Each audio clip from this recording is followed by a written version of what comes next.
Danes v bistvu se spominjamo krutega in dolgo zamolčanega dogodka poboja v Hudi jami, ki ga je sproduciral pretekli režim. Pa imajo vsi Slovenci v spominu ta režim kot totalitaren. Pri svojem delu s pričevalci, pa tudi v vsakdanjih pogovorih se namreč soočam z različnimi spomini in razmišljanji o obdobju med in po vojne Jugoslavije. Pa si poglejmo dva primera. Mogoče si boste bolj natančno prebrali sami. Prva gospa je kot 13-letna deklica preživela teharje in Petriček ter kasneje živela s to stigmo. Govori dejansko o uničeni mladosti, kot je rekla, mladost življenjem je bila uničena, ker me je stalno tista grozota spremljala, kaj sem doživela, zdaj pa, ko sem stara, me pa sploh to spremlja vse večere in noči. Druga gospa, ki je sicer se rodila po vojni, govori v bistvu o lepem in brezskrbnem otroštvu. Torej, če nekateri pravijo, da so imeli popolnoma normalno življenje pred letom 1991, da so živeli srečno in zadovoljno, da govorijo o dobrih možnostih za izobraževanje, zaposlitev, rešitev stanovanjskega vprašanja o kvalitetnem prostem času, mogoče je to za njih bila resničnost, tudi če sedaj gledajo na to s kančkom nostalgije. Na drugi strani pa imamo zgodbe nasilja, zapora, stigmatizacije, izgube bližnjih, izgube službe, nezmožnosti potovanja, izražanja svojega prepričanja, veroizpovedi. Dejstvo je, da so nasprotujoče zgodbe obstajale hkrati, vprašanje pa je, kako je bilo to mogoče. Moj namen danes se ni spraševati o odgovornosti in molku. V bistvu me zanima spomin, kako in zakaj deluje, in v povezavi s tem me zanima tudi eno prav posebno vprašanje. Zakaj v bistvu imamo v slovenski družbi tako razcepljenost, kar se tiče spomina o naši polpretekli zgodovini?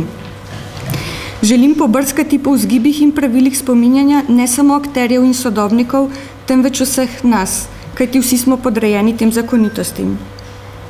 Uradna jugoslovanska zgodovina je za svoj temelj postavila drugo svetovno vojno in vodilno vlogo komunistične partije v tem času, izpostavljen je bil še odmik od Sovjetske zveze, odprtost na Zahod in vodilna vloga v gibanju neuvrščenih, vse skupaj pod motom socializma s človeškim obrazom.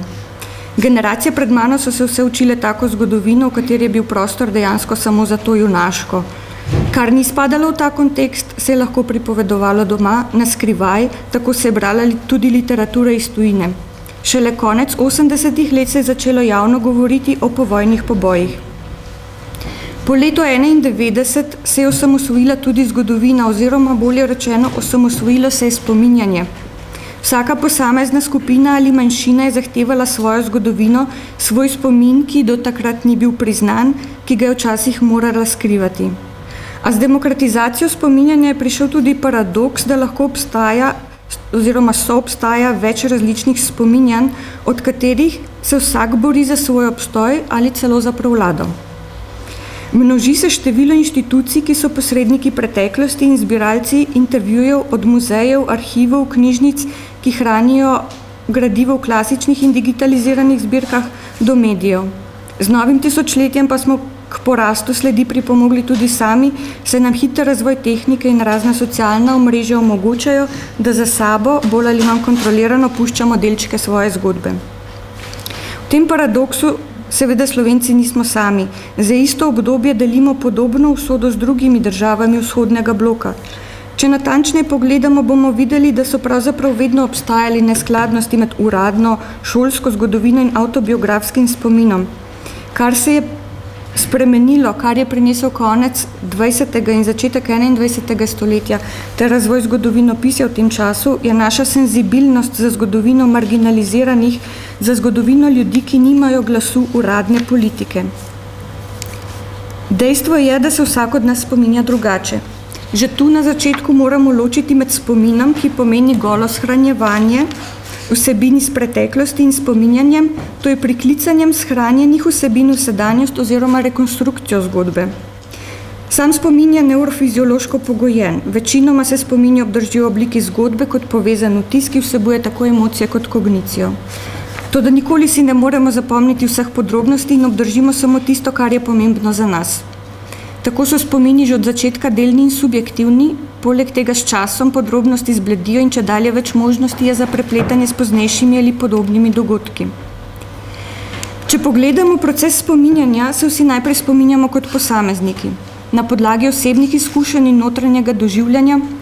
Že tu se lahko močno razlikujemo, saj je spominjanje odvisno od starosti, splošnih intelektualnih sposobnosti, razpoloženja, čustvenega stanja, zanimanja za določen dogodek, čustvene intenzivnosti tega dogodka, če jih naštejemo samo nekaj od teh dejavnikov. Vendar pa svoje spominjanje organiziramo in osmišljamo tudi v interakciji z drugimi, ter ga s tem preoblikujemo. Tu je najprej naša ožja okolica, ki določa, kaj je za njo pomembno, kaj jo determinira, s čim se identificira. To je družina, tudi prijateljski krog, potem pa na nas vpliva še širše okolje oziroma skupnosti spominjanja, ki jim pripadamo. Naprimer generacija, etnična pripadnost, država, skupno kulturno okolje, jezikovno okolje, politična skupina. Kolektivni spomin, ki povezuje določeno skupnost spominjanja in ki jo oblikuje, vpliva na razumevanje podobe preteklosti.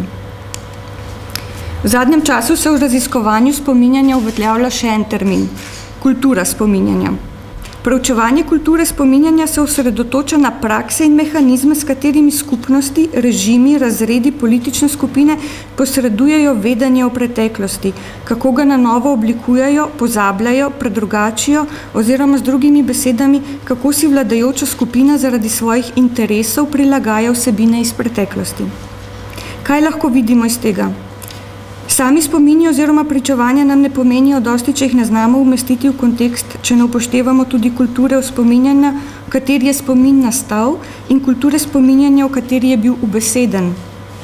Vsi smo sodobniki in pričevalci določenega časa, toda naši spomini niso samo preteklost, ampak vedno tudi odnos do preteklosti in, kar je še bolj pomembno, odnos do sedanjosti in prihodnosti. Samo izkustvo se seveda ne spremeni, toda s spominjanjem osmišljamo preteklost in dajemo pomen v odnosu do sedanjosti in prihodnosti in jo na ta način tudi predelujemo. Vsi domnevamo, da je naše spominjanje odsev realnosti, še posebej, če delimo diskurs mainstreamovske skupine. Za mnoge druge pa je preteklost drugačna. Kulture spominjanja, ki hegemonsko bdijo nad razlagami preteklosti, se bodo upirale vključevanju spominov, ki se ne skladajo z njimi. Realnost je zgolj iluzija, čeprav zelo vztrajna iluzija, je rekel eden največjih fizikov Albert Einstein. Ali lahko to apliciramo na spominjanje in na preteklost? Je to tudi iluzija? Dejstvo je, da se pogledi na preteklost vedno redefinirajo. Odvisni so od trenutne situacije in naših želja za prihodnost. Vse to pa tudi naše psihofizične sposobnosti, čustveno stanje, izkušnje, kultura, izobrazba vplivajo na spomin in ga sooblikujejo. Zakaj potem vsi trdimo, kako so spomini in pričevanja pomembna za zgodovino? Seveda, en segment je res ta, da se s tem ohranjajo podatki, ki mogoče niso nikjer drugje zapisani, ki so bogat vir za preiskovanje zgodovine tistih skupin, ki nimajo svojega glasu, ki so na tak ali drugačen način deprivilegirane, bodisi ekonomsko, socialno ali politično. Drugi zame bolj privlačen razlog je ta, da so pričevanja živa, da skrivajo paleto čustev, da lahko marsikaj vidimo iz tega, kar pričevalec poudarja ali pa skriva. Tu dejstva niso na prvem mestu, oziroma kot je zapisal Aleksander Polteril, da je to, kar pričevalec verjame, prav tako zgodovinsko dejstvo kot tisto, kar se je dejansko zgodilo. Torej napačni ustni viri ne obstajajo, saj so napačne izjave še vedno psihološko resnične, kar je enako pomembno dejstvo. Torej, če se vrnemo k začetnemu vprašanju, kaj ne naredimo z različnostjo spominov? V bistvu nič je moj odgovor. Danes enotna preteklost, pripadnost enemu narodu, ideji ali opciji ni več pogoj za preživetje. Zame je šele različnost tista substanca, kjer se porajajo najbolj zanimiva vprašanja. Ni pomembna toliko sama vsebina spominov, temveč kdo si kaj zapomni in zakaj. Javna kultura spominjanja se vedno oblikuje v skladu z vladajočo ideologijo oziroma skupinami, preteklost pa je prilagojena njihovim vrednotam in jim daje smisel. V Sloveniji obstaja velika različnost spominov, ki jih imajo ljudje v komunističnem sistemu in življenju v njem, od popolnega obsojanja do nostalgije ter vseh odtenkov med obema poloma. Ljudje ne samo, da imajo vsak svoje spomine, ki se ne ujemajo vedno splošno zgodovinsko oceno obdobja, imajo različne življenjske izkušnje, poleg obdobij pomanjkanja, bolečine in zatiranja so na drugi strani tudi veselje, ljubezen in upanje. Različni spomini so del ne samo skupne preteklosti, ampak tudi sedanjosti. Zame so te subjektivne izkušnje nujne za razumevanje širšega zgodovinskega konteksta in globje spoznavanja družbenih procesov in struktur, ki so oblikovali in še oblikujejo naše okolje. To, da smo zmožni razumeti krivico, ni dovolj, moramo jo znati tudi pojasniti. Pri tem lahko, kot nas uči zgodovina, razlike povedo več kot enotno prepričanje večine. Hvala.